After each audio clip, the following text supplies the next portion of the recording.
Hello everyone, welcome to eLearnSpace. Today's topic is multi-threading. Multi-threading start करने से पहले हमें समझना होगा कि मल्टीटास्किंग एक्चुअल में क्या होता है.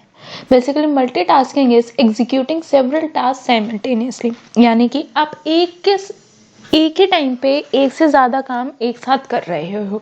उसको हम क्या बोलते हैं, अपना मल्टीटास्किंग बोलते हैं. फॉर एग्जाम्पल, कोई भी क्लास में एक स्टूडेंट होता है, वो कितने काम एक साथ कर लेता है, जैसे कि लिसनिंग अ क्लास, राइटिंग रनिंग नोट्स, सुनते हुए जैसे कि हम सब नोट्स लिखते हैं, मोबाइल भी चेक करते हैं काफ़ी स्टूडेंट्स उस टाइम पे, और कुछ स्टूडेंट्स सोते भी हैं उस टाइम पे. तो एक स्टूडेंट क्या कर रहा है, मल्टीपल टास्क कर रहे हैं एक साथ, कि वो क्लास भी सुन रहा है, लिख भी रहा है, हो सकता है वो फ़ोन यूज़ कर रहा हो या फिर वो सो रहा हो. अब कितनी तरीके की हमारी मल्टीटास्किंग होती है, पहले हमें वो चेक करनी चाहिए. फर्स्ट होती है हमारी process based multitasking. Process based multitasking में क्या होता है कि हर टास्क का एक इंडिपेंडेंट सेपरेट प्रोसेस होता है, और हर प्रोसेस अपने आप में ही एक प्रोग्राम होता है. ये ऑपरेटिंग लेवल, जो हम ऑपरेटिंग सिस्टम्स यूज करते हैं, ये उस लेवल के लिए बहुत ज़्यादा ही सूटेबल होता है. For example, typing a Python program in the editor, listening और downloading audio and typing program at the same time. यानी कि हम एक प्रोग्राम भी लिख रहे हैं, उसके साथ साथ मैंने क्या किया, कोई डाउनलोडिंग में अपना सॉन्ग लगा दिया या फिर साइड बाय साइड में उसके सॉन्ग सुन रही. नेक्स्ट होता है हमारा thread based multitasking. Thread based multitasking में क्या होता है, एक प्रोसेस या एक प्रोग्राम होता है, उसके अंदर सेम प्रोसेसेस रन हो रहे होते हैं साइमल्टेनियसली. जो हमारा प्रोसेस बेस्ड मल्टीटास्किंग होता था, उसमें प्रोग्राम्स ही सेपरेट होते थे. इसमें प्रोग्राम एक ही होता है, उसमें सेम प्रोसेस ही होता है, बट वो सारे इंडिपेंडेंट होते हैं. कैसे, यानी कि कस्टमर 1 है और कस्टमर 2 है, एक ही काम कर रहे हैं वो. फॉर एग्जाम्पल, वो अपना ऑर्डर प्लेस कर रहे हैं, साइमल्टेनियसली वो टास्क कर रहे हैं, तो एक ही काम कर रहे हैं वो, बट दोनों का क्या है, प्रोसेस अलग अलग है. सॉरी, प्रोसेस एक ही है, एक ही प्रोग्राम में है, बट वो साइमल्टेनियसली कर रहे हैं. आई होप ये आपको समझ में आया होगा.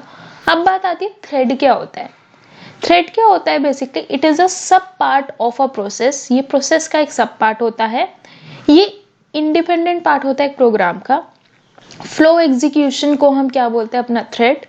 ये पाइथन में एक ऑब्जेक्ट होता है हमारा, और हर थ्रेड के लिए एक इंडिपेंडेंट जॉब अवेलेबल होती ही होती है. अब बात आती है कि हमें कहाँ यूज करनी चाहिए अपनी मल्टी थ्रेडिंग. ऐसा क्या है कि हमें मल्टी थ्रेडिंग अपनी यूज करनी चाहिए. Where independent jobs are available, जहाँ पे भी इंडिपेंडेंट जॉब्स हैं, वहां पे हमें यूज करनी चाहिए अपनी मल्टी थ्रेडिंग. परफॉर्मेंस को इम्प्रूव करने में काफी ज्यादा हेल्प करता है हमारी मल्टी थ्रेडिंग. एग्जाम्पल क्या है इसका, मल्टीमीडिया एनिमेशन, वीडियो एडिट, यहाँ पे हम क्या यूज करते हैं, मल्टी थ्रेडिंग ही अपना यूज करते हैं. या जैसे कि अगर हम देखें तो जो हमारा जीमेल का सर्वर होता है, उसमें भी कितने सारे सेपरेट थ्रेड्स होते हैं. मतलब कि वो क्या करता है, 60 थ्रेड्स एक साथ वो अवेलेबल करवा के क्या करता है, अपने रिक्वायरमेंट के अकॉर्डिंग इंक्रीज डिक्रीज करके वर्किंग कर लेता है. Every server concept is implemented using multi threading. यानी कि जहाँ पे भी आपका सर्वर का कंसेप्ट आएगा, वहां पे मल्टी थ्रेडिंग आपकी इम्प्लीमेंट होती ही होती है हमेशा. Excuse me. पाइथन हमें क्या प्रोवाइड करता है, एक इनबिल्ट मॉड्यूल प्रोवाइड करता है मल्टी थ्रेडिंग एप्लीकेशंस के लिए. अब थ्रेडिंग हमारा एक मॉड्यूल नेम होता है, जैसे कि हमने अपनी प्रीवियस लेक्चर्स में भी सुना था कि मॉड्यूल्स क्या होते हैं हमारे. बाय डिफॉल्ट एक थ्रेड हमेशा होता ही होता है, वो क्या होता है, हमारा मेन थ्रेड होता है. हम किस तरीके से इसको यूज कर सकते हैं, सबसे पहले हम अपना लिखते हैं इंपोर्ट थ्रेडिंग, देन हम उसमें यूज करते हैं अपना threading dot current thread dot gate name. उससे क्या होता है, हमें अपने जो करंट थ्रेड है उसका नेम मिल जाता है. जो बाय डिफॉल्ट थ्रेड है उसका क्या नेम होता है, हमारा मेन थ्रेड होता है उसका नेम. अब बात आती है कि कितने वेज होते हैं हमारे थ्रेड को डिफाइन करने के लिए. हमारे पास 3 वेज है जिसके तरीके से हम अपने थ्रेड को डिफाइन कर सकते हैं. फर्स्ट होता है हमारा creating a thread without any class. बिना किसी क्लास के अगर हमें थ्रेड क्रिएट करना हो, जैसे कि हम कह सकते हैं कि फंक्शनल प्रोग्रामिंग, यानी कि प्रोसीजरल प्रोग्रामिंग जो हम यूज करते हैं उसके थ्रू. सेकेंड होता है हमारा creating a thread by extending thread class. जो हमारी थ्रेड क्लास है उसको अगर हम एक्सटेंड करके करेंगे तब भी उसमें ये वर्किंग हो जाएगी. नेक्स्ट होता है हमारा creating a thread without extending thread class. यानी कि हम थ्रेड क्लास को बिना एक्सटेंड करे ही यूज करेंगे इसमें। तो फर्स्ट आता है हमारा creating a thread without any class. Creating a thread without any class का क्या यूज होता है, पहले हम वो देख लेते हैं। Main thread responsible to create और स्टार्ट चाइल्ड थ्रेड, यानी कि जो चाइल्ड थ्रेड होता है उसके लिए ये रिस्पॉन्सिबल हमारा होता है। Once child thread starts main and child thread separates, यानी कि जैसे ही चाइल्ड थ्रेड स्टार्ट हो जाएगा, मेन यानी कि जैसे हम बोल सकते हैं पेरेंट थ्रेड और जो हमारा चाइल्ड थ्रेड है वो एक दूसरे से अलग हो जाएंगे। मेन थ्रेड रिस्पॉन्सिबल होता है चाइल्ड थ्रेड को क्रिएट करने के लिए और उसको स्टार्ट करवाने के लिए। जैसे ही चाइल्ड थ्रेड स्टार्ट हो गया, दोनों थ्रेड इंडिपेंडेंटली वर्किंग कर जाएंगे। पहले क्या होता है, मेन थ्रेड रिस्पॉन्सिबल होता है चाइल्ड थ्रेड को रनिंग करवाने के लिए, उसके बाद मेन थ्रेड की कोई रिस्पॉन्सिबिलिटी नहीं रह जाती, वो ऑटोमेटिकली चाइल्ड थ्रेड इंडिपेंडेंटली अपना रन करता है। Both threads have its own life cycle. आगे हम इन दोनों की लाइफ साइकिल भी डिस्कस करेंगे कि क्या लाइफ साइकिल होती है दोनों थ्रेड्स की हमारी। Thread is a pre defined class present in thread module.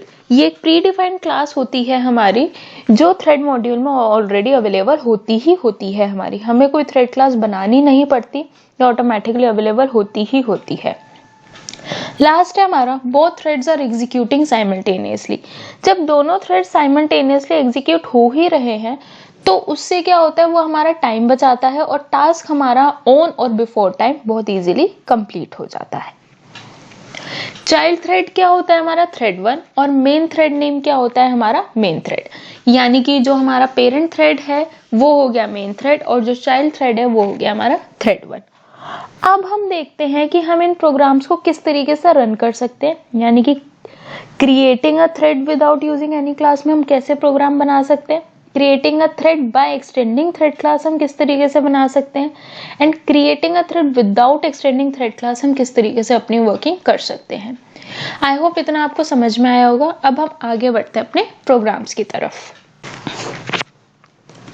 First हम देखते हैं creating a thread without using any class। बिना क्लास यूज करें हम किस तरीके से कर सकते हैं। तो सबसे पहले या तो हम अपना मॉड्यूल इंपोर्ट करेंगे, लिख के इंपोर्ट थ्रेडिंग, या फिर इसकी जगह हम ये चीज भी लिख सकते हैं फ्रॉम थ्रेडिंग इंपोर्ट एस्ट्रिक, यानी कि जितने भी उसमें मॉड्यूल्स में फंक्शंस हैं वो सारे हम क्या कर रहे हैं अपने इंपोर्ट कर रहे हैं। इसके बाद हम यहाँ पे अपना एक फंक्शन बना रहे हैं डिफाइन डिस्प्ले। यहाँ पे मैंने क्या किया, for I in range of 10, यहाँ पे प्रिंट करवा रहे हैं हम चाइल्ड थ्रेड हमने यहाँ पे प्रिंट करवा दिया। अब हमें क्या करना होगा, अपनी क्लास का ऑब्जेक्ट बनाना होगा। तो हमने अपने क्लास का क्या कर दिया, सबसे पहले ऑब्जेक्ट बना दिया। अब जब हम थ्रेड में अपना ऑब्जेक्ट बनाते हैं तो इसमें हम यहाँ पे क्या सेट करते हैं, टारगेट, यानी कि टारगेट क्या है हमारे थ्रेड का, डिस्प्ले, जो हमारा फंक्शन है।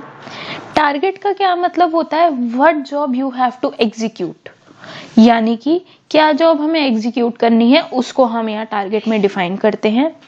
क्रिएशन ऑफ थ्रेड ऑब्जेक्ट के लिए हम क्या यूज करते हैं, अब हमें अपना थ्रेड ऑब्जेक्ट एग्जीक्यूट करवाना है तो उसके लिए हम यहाँ पे क्या करेंगे, अपना फंक्शन को नॉर्मली कॉल कर देंगे। अब हमें क्या करवाना है, अपना थ्रेड स्टार्ट करवाना है। तो हमें अपना जो थ्रेड स्टार्ट करवाना है उसके लिए हमने यहाँ पे क्या लिखा, t.start मेन थ्रेड और फिर चाइल्ड थ्रेड के लिए। तो अब इसके बाद हमने क्या करा, यहाँ पे थ्रेड को हमने स्टार्ट करवा दिया for I in range of 10। अब यहाँ पे मैं क्या प्रिंट करवा रही हूँ, अपना मेन थ्रेड में अपना प्रिंट करवा रही हूँ। चाइल्ड थ्रेड क्या होता है, रिस्पॉन्सिबल किसके लिए होगा, डिस्प्ले के लिए, और जो मेन थ्रेड है वो तो हमारा बाय डिफॉल्ट कॉल होता ही होता है। तो यहाँ पे हमने क्या किया, टारगेट डिफाइन करने के लिए। जो पीवीएम होता है वो रिस्पॉन्सिबल होता है हमारे मेन थ्रेड के लिए, और चाइल्ड थ्रेड किसके लिए रिस्पॉन्सिबल है, डिस्प्ले के लिए। तो अब हम इसे रन करके देखते हैं। अभी आपने देखा होगा, देखो इसमें क्या होता है, रैंडमली आते हैं ये। हम ये नहीं कह सकते कि पहले चाइल्ड थ्रेड के आएंगे फिर मेन थ्रेड के आएंगे, ये रैंडमली आते हैं इसमें। तो इससे क्या पता चलता है, जो आउटपुट है वो रैंडम होगा, क्योंकि थ्रेड पे हमने अभी कोई कंट्रोल नहीं कर रखा कि पहले क्या एग्जीक्यूट हमारा होना चाहिए। आई होप ये आपको पता चला होगा कि creating a thread without any class हम किस तरीके से अपना कर सकते हैं। अब बात आती है कि इसके एडवांटेजेस क्या है कि हम creating a thread without any class करें। इससे क्या होता है, हमारी परफॉर्मेंस काफ़ी अच्छी इंप्रूव होती है और जॉब्स क्या हो जाती हैं, इंडिपेंडेंट हो जाती है। आई होप ये अब आपको पता चला होगा। अब नेक्स्ट हम करते हैं अपना creating a thread by extending thread class. Thread class को हम एक्सटेंड करके किस तरीके से अपनी वर्किंग करवा सकते हैं। तो सबसे पहले वैसे ही हम लिखेंगे from threading import asterisk, फिर यहाँ पे मैंने क्या बनाई, अपनी एक क्लास बनाई my thread। my thread क्या है, ये इसकी पेरेंट क्लास है और ये चाइल्ड क्लास है। ये जो पेरेंट क्लास चाइल्ड क्लास हम डिस्कस कर रहे हैं, ये हमारा क्या होता है, बेसिकली ये इनहेरिटेंस का पार्ट होता है। इनहेरिटेंस हम आगे डिटेल में पढ़ेंगे कि क्या होता है, तो आपको ये और डिटेल में समझ में आएगा। my थ्रेड क्या हो गई, मेरी पेरेंट क्लास हो गई, और थ्रेड क्या हो गई, मेरी एक चाइल्ड क्लास हो गई। अब इससे आगे हम देखते हैं कि हमें क्या करना है। तो अब हम यहाँ पे क्या कर रहे हैं, डिफाइन कर रहे हैं रन। रन क्या है, हमारा एक मेथड है जिसे हमें कंपल्सरी रन करना है। तो इसमें हमें क्या करना होगा, सेल्फ हम यूज करेंगे। ये क्या होगा, ये चाइल्ड थ्रेड के थ्रू ये वाला कोड हमारा एग्जीक्यूट होगा जो अभी हम रन कर रहे हैं, जो रन में हम अपने मेथड में लिख रहे हैं। यहाँ पे भी हमने किया for i in range of 10। यहाँ पे भी क्या प्रिंट करवा दिया, चाइल्ड थ्रेड हमने प्रिंट करवा दिया।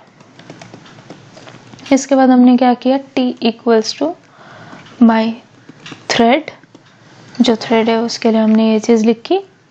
फिर इसके बाद हमने क्या किया, t डॉट स्टार्ट, थ्रेड को स्टार्ट करने के लिए। Then for i in range of 10। Then यहाँ पे हम क्या प्रिंट करवाएंगे, अपना मेन थ्रेड। यहाँ पे हम क्या करवा रहे हैं, अपना प्रिंट करवा रहे हैं। अगर हम ये देखेंगे तो ये बेसिकली क्या है, जो हमारा ऑब्जेक्ट ओरिएंटेड का स्टाइल था ये उसकी तरीके से है। जो हमने पहले पढ़ा था वो क्या था, हमारा प्रोसीजर ओरिएंटेड, यानी कि जो भी हम फंक्शनल प्रोग्रामिंग में करते हैं उसकी तरीके से था। अब हम इसे रन करके देखते हैं। इसमें भी आउटपुट वैसा ही आएगा हमारा, कोई चेंज हालांकि नहीं आएगा। बट बात ये होती है कि आप एक ही प्रोग्राम को कितने तरीके से लिख सकते हैं, कौन सा कहाँ पे हमारे लिए यूजफुल हो सकता है, ये हमें पता होना चाहिए। अब हम जो लास्ट है हमारा वो हम पढ़ते हैं इसमें, जो कि है विदाउट एक्सटेंडिंग थ्रेड क्लास। बिना थ्रेड क्लास को एक्सटेंड करे हम किस तरीके से इसमें कर सकते हैं वर्किंग। तो सबसे पहले हमने यहाँ पे किया from threading import asterisk star class test. यहाँ पे हम देखो अपनी कोई थ्रेड क्लास नहीं बना रहे, यहाँ पे हमने अपनी एक अलग क्लास बनाई है जो है हमारी टेस्ट। यहाँ पे हमने डिफाइन किया फिर उसमें m1 सेल्फ, ये क्या है, हमारा इंस्टेंस मेथड है। इंस्टेंस मेथड हम पहले भी पढ़ चुके हैं। अगर आपको नहीं पता कि इंस्टेंस मेथड क्या होता है तो आप मेरी पहले की वीडियोस देख सकते हैं, उसमें इंस्टेंस मेथड काफ़ी डिटेल में हमने समझाया हुआ है कि क्या होता है और किस तरीके से हम उसे यूज़ करते हैं। Then for i in range of 10। Then यहाँ पे हमने क्या करवाया, प्रिंट चाइल्ड थ्रेड, जो हमारा चाइल्ड थ्रेड है उसको प्रिंट करवाने के लिए। अब हम यहाँ पे क्या करेंगे, अपना ऑब्जेक्ट बनाएंगे जो कि होगा टेस्ट क्लास का। t इक्वल्स टू, देन हमने लिखा थ्रेड। अब इसमें भी हमें क्या करना पड़ेगा, हमने थ्रेड के लिए ऑब्जेक्ट क्रिएट करा, यहाँ पे भी हम क्या सेट करेंगे, अपना टारगेट सेट करेंगे। किस तरीके से, यहाँ पे आएगा ऑब्जेक्ट नेम डॉट जो भी हमारा फंक्शन था उसका हम यहाँ पे इस तरीके से नेम लिखेंगे। देन आएगा हमारा T dot start for I in range of 10। Then हम यहाँ पे अपना प्रिंट करवा देंगे मेन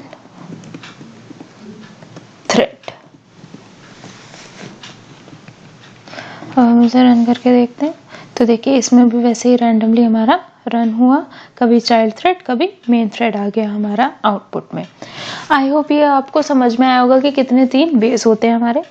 एडवांटेजेस क्या होते हैं मल्टी थ्रेडिंग के, हमारा परफॉर्मेंस हमारी काफ़ी ज़्यादा इंप्रूव हो जाती है। जो टोटल जॉब हमारा कंप्लीट होना होता है वो लेस टाइम में एग्जीक्यूट होता है अगर हम अपनी मल्टी थ्रेडिंग को यूज़ करते हैं। मल्टी थ्रेडिंग फ्रेंड्स एक काफ़ी बड़ा टॉपिक है और काफ़ी इंटरेस्टिंग टॉपिक भी है। ये अभी फुल वीडियो नहीं है, आगे के पार्ट्स में हम मल्टी थ्रेडिंग के बारे में और डिटेल्स में पढ़ेंगे। अगर आपको ये वीडियो पसंद आया तो प्लीज़ इसे लाइक कीजिए, चैनल को सब्सक्राइब कीजिए और ज़्यादा से ज़्यादा अपने फ्रेंड्स के साथ शेयर कीजिए। Thank you friends.